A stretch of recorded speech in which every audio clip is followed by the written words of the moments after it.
주님의 거룩한 변모. 이 작품은 라파엘로 산치오 작가의 생애 마지막에 속하는 작품으로 당시 메디치 가문 출신의 교황 레오 10세의 친척이며 후에 클레멘스 7세가 된 율리오 추기경이 나로본 대성당을 위한 작품으로 제작 의뢰한 것입니다. 당시 그의 건강은 매우 좋지 않았으나 제자들의 도움으로 마무리할 수 있었고 대가의 말기 작품다운 성숙의 경지를 보여줍니다. 예수님의 변모 사건은 인간의 모습으로 세상에 오신 주님께서 바로 하느님의 아들이심을 선포한 사건이었기에 참 하느님이요 참 사람이신 그리스도의 이해에 많은 도움을 주는 작품입니다. 전체 그림을 보시면 두 부분으로 나누어 볼 수 있는데 위는 성부의 영광 속에 모습을 변모시킨 주님, 그리고 주위에 모세와 엘리야가 함께 있는 것을 볼 수 있습니다.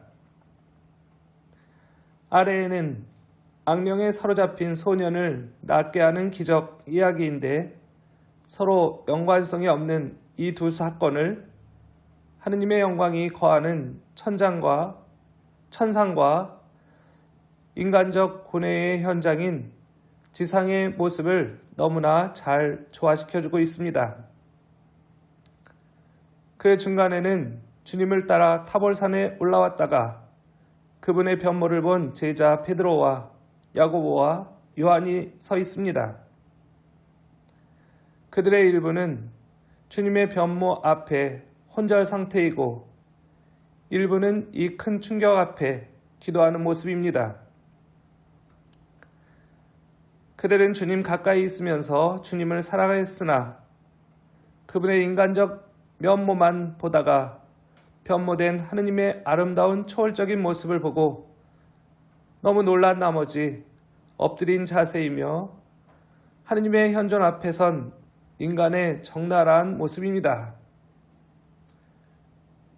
한때 베드로는 이런 말을 한 적이 있죠. 저에게서 떠나가 주십시오. 저는 죄인입니다. 신학에서는 하느님은 너무도 매혹적이며 두려우신 분으로 가르치는데 여기에서 바로 그런 하느님의 모습이 드러나고 있습니다. 인간이 하느님의 영광을 바라본다는 것은 너무 대단한 일이기에 이성만으로는 받아들이기 어려운 큰 신앙의 사건임을 알려주고 있습니다. 흰옷을 입고 하늘을 날고 계신 예수님, 구름이 덮인 가운데 그리스도께서는 너무나 밝은 빛에 쌓인 가운데 눈처럼 흰 모습으로 드러나고 있습니다. 너무도 가까이 여겨지는 다정한 모습이면서도 장엄한 모습의 주님이십니다. 주님께서는 나는 세상의 빛이란 당신의 말씀을 바로 변모 안에서 증거하시고 계십니다. 그분은 인간의 모습이지만 전혀 무게가 없는 모습으로 공중을 사뿐히 날고 계시는데 이것은 그분은 공간과 시간의 모든 제약에서 해방된 하느님이심을 드러내 보여주고 있습니다.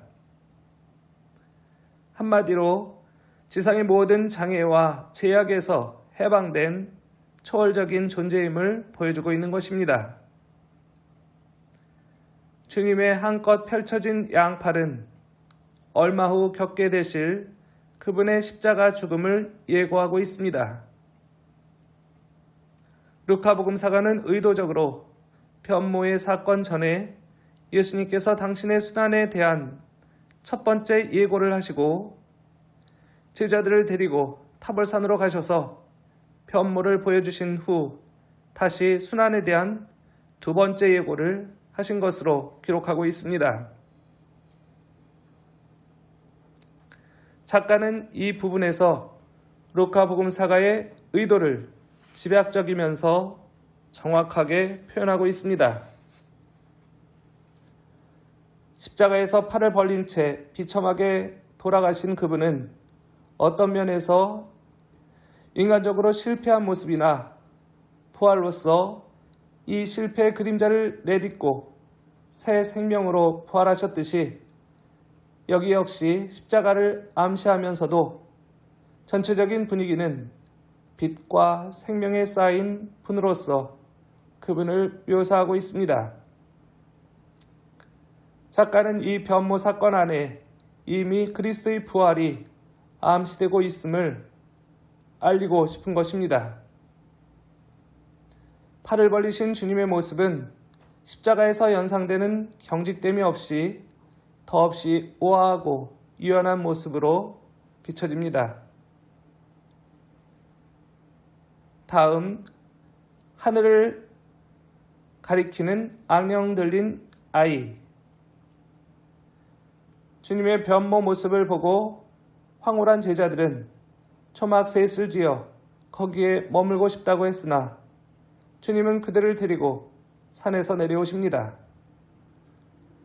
이것은 크리스찬의 하느님 체험은 비현실적인 황홀경에 도취하는 것이 아니라 각박하고 어려운 삶의 현장에서 고통받는 사람들 안에 계신 주님을 만나는 것임을 표현해주고 있습니다. 이것을 확인하는 듯 루카복음 9장 37절에서 45절에는 악령에 사로잡힌 아이에 대한 내용이 나오는데 작가는 예수의 거룩한 변모 사건과 무관한 이 사건을 그림 한 폭에 담으면서 무리 없이 예수님의 신원과 사명을 잘 조화시켜주고 있습니다. 변모 사건 후 산에서 내려온 예수님과 제자들은 심한 간질로 발작을 일으킨 소년을 만나게 되는데 그 증상이 너무 심했기 때문에 그 아이의 아버지는 말할 수 없는 고통 속에서 주님께 도움을 청하게 되고 주님은 병에 시달리는 소년과 그 아버지의 고통을 연민의 마음으로 대하시면서 소년을 치유해 주시는 자비로운 하느님의 모습으로 비춰지고 있습니다. 작가는 이 소년의 병력이 매우 심각한 상태임을 소년의 눈빛을 통해 표현해주고 있습니다. 왼손은 땅을 향한 채 하늘을 향한 소년의 눈빛은 실성한 절망적인 상태임을 여실히 보여주고 있습니다. 그러나 이 절망 상태에서도 소년은 하늘을 향해 오른손을 힘차게 뻗으며 하느님의 도움을 요청하는 자세를 보여주고 있습니다. 이 소년의 몸짓은 주님의 도움을 요청하고자 하는 제자들의 몸짓과도 같다고 할 수 있습니다. 그러면서 작가는 소년의 몸매를 추한 모습이 아닌 아름답게 표현함으로써 소년은 근본적으로 잘못된 것이 아니라 악령에 사로잡혀 있기에 악령만 추방하면 정상이 될 수 있다는 희망을 보여주고 있습니다. 다음으로 당황해하는 제자들. 악령에 들려 정신이 없이 날뛰는 소년을 보면서 제자들은 연민의 정을 느끼면서 당황해합니다. 너무나 안타까워 곧 고쳐주고 싶지만 자기들의 믿음이 약함을 알기에 자신이 생기지 않아 난처해하고 당황한 모습을 보이고 있습니다. 이 경황 없는 와중에 제자들은 타볼산에서 자신을 변모시킨 주님을 기억하면서 그분께 도움을 청하고자 합니다. 절망 속에서 난감한 가운데 주님의 변모를 목격한 세 사도 중에 2명이 하늘을 가리키면서 주님께서는 이 절망적인 상황에서 희망을 주실 수 있으니 그분께 요청하자는 신앙으로 우리를 초대하고 있습니다. 인간적으로 더없이 안타깝고 당황스러운 가운데서 제자들은 주님께 또 주님 안에서 모든 것이 가능하다는 것을 믿고 맡겨야 한다는 메시지를 보여주고 있습니다.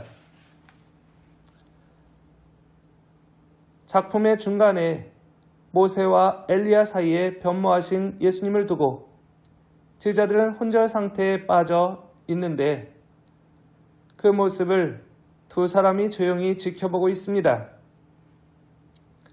이들은 성서에 나타나지 않은 사람들입니다.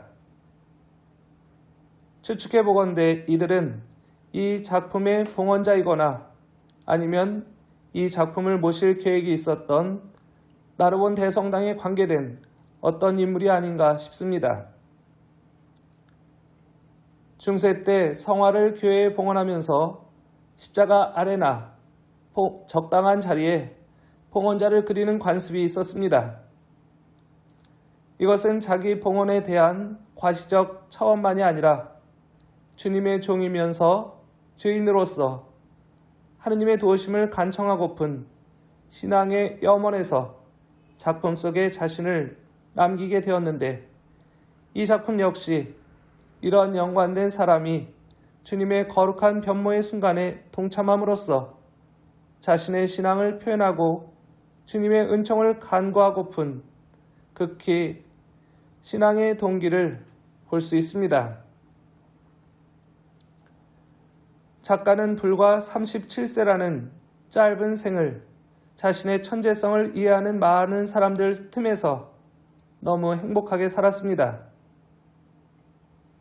이 작품은 작가의 생애 마지막 작품답게 작가의 천재성이 무리 없이 표현된 작품입니다. 신앙의 내용을 다루면서도 인간 신체의 아름다움을 한껏 표현하기 위해 당시 르네상스 작가로서 쌍벽을 이루던 미켈란젤로와 레오나르도 다빈치의 영향까지 수용했습니다. 그는 이 작품을 마무리하지 못하고 세상을 떠났지만 작가의 장례식 때 이 작품이 놓여 있었다고 합니다. 너무도 아름답고 생동감 넘치는 이 작품은 작가의 죽은 몸과 대조를 이루면서 그의 죽음을 슬퍼하는 사람들의 마음을 더 슬프게 했다고 합니다.